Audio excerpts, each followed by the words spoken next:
Μακεδονία τη δική της ιστορία γράφει μια πόλη μέσα στα νερά πνιγμένη, μες στα πράσινα ντυμένη, μα από όλους ξεχασμένη.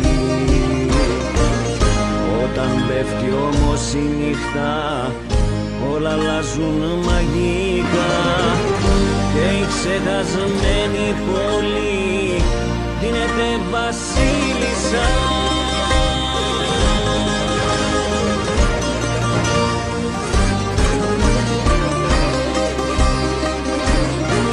Βασίλισσα της νύχτας, δράμα μοναδική,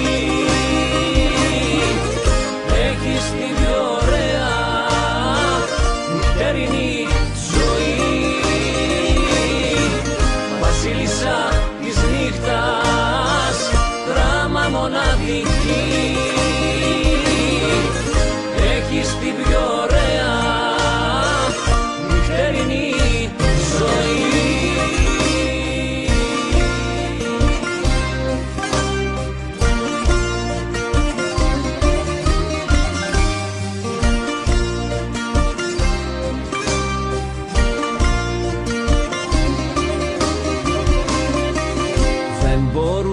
Σε ξεχάσουν όσοι σε έχουν γνωρίσει για τις νύχτες που έχουν ζήσει στα μπουζουκιά, στα μπαράκια, με χώρο και με σφινάκια και καλλίγραμμα κορμάκια.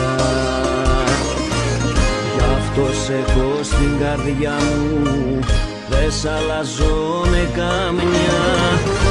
Δράμα είσαι για τις νύχτες, ξ' ακουστεί μες στον βορρά.